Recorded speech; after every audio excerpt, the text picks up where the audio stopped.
my first degree actually was in physics because I was a bit of a dope when I was 18, and I thought, what's the hardest thing I can do at university? So I went and did that. And it really didn't occur to me that at that point that really I was an engineer.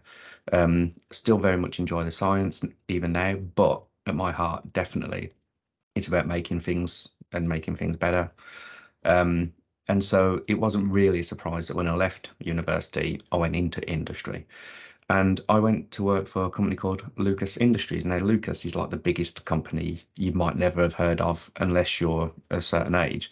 But basically, half the factories in Birmingham were Lucas, and they were making bits for airplanes and bits for cars and bits of everything. And I spent about half of my career before academia working in aerospace. So I spent after the initial grad thing, which I was very quick to jump off because they dumped me into manufacturing operations, and it just it I have so much respect for the people who love that kind of incremental gains approach where ever continuously improving what they're doing.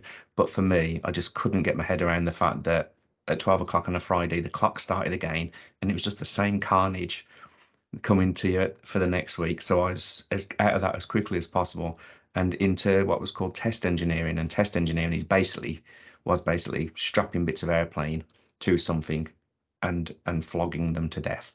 So I learned an awful lot there about engineering, about high-end engineering, really, as well. The sort of edge of capability of what you can do, because you can imagine aerospace stuff does tend to push the limits to some extent. And progressed my way through the usual grades, so like engineer, senior engineer, principal engineer, and somewhere along the way decided that getting chartered was important. Now, at that point, I was still am a member at the Institute of Physics. So I firstly actually became a chartered physicist, which was absolutely fine for me. And it ticked all the sort of boxes that I needed ticking in terms of a useful target to aim for and some mechanism to show that I was continuing to develop. And also, it was about that time, I suppose it was about 2000, when I realized that personally, I needed something of a target in the medium term to keep on aiming at, to sort of keep me on some sort of track and to set up some sort of goal that was challenging but was achievable, but was a good way away. And it was something that I had to keep on working towards. So for me, that first target was CPhys. Um, Not long after that, actually, things changed quite a lot in the aero industry because of 9/11, and there were a lot of redundancies. And as usual, when there's lots of change, there was a lot of opportunity. And I decided to take redundancy from Lucas and go and work for a little startup company. So I went from working for this huge company with outlets everywhere across the world with tens of thousands, if not hundreds of thousands of employees, to there being about 5 people in the whole shop. And it was a completely different um, atmosphere, and it was a completely different challenge.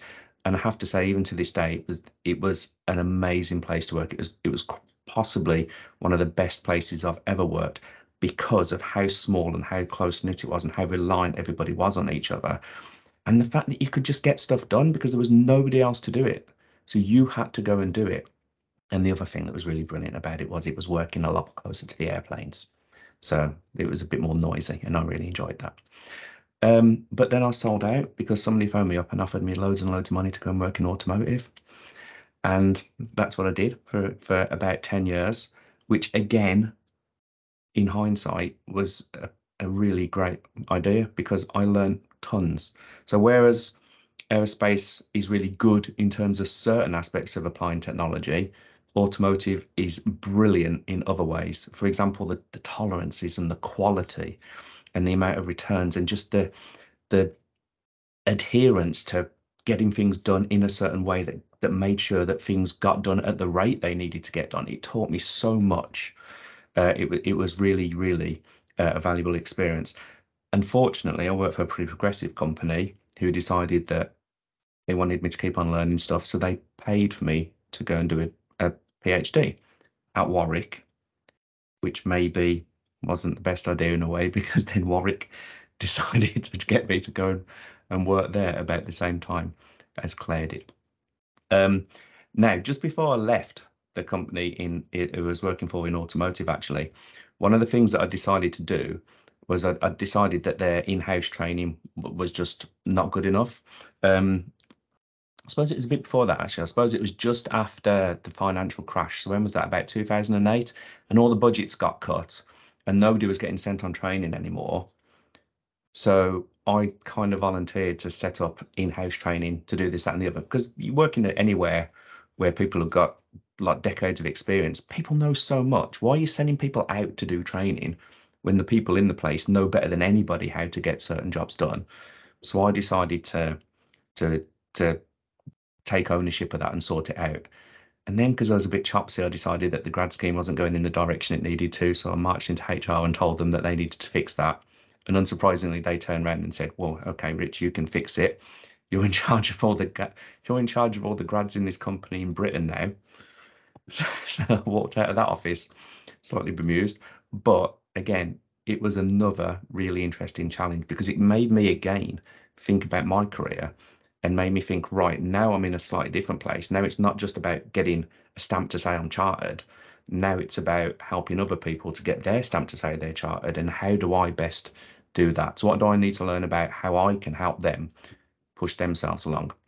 And that, I guess, really was the beginning of my journey towards getting made a fellow, because that was the beginnings, if you like, of the leadership for me in encouraging younger engineers to really take ownership of their career, which is what this is all about.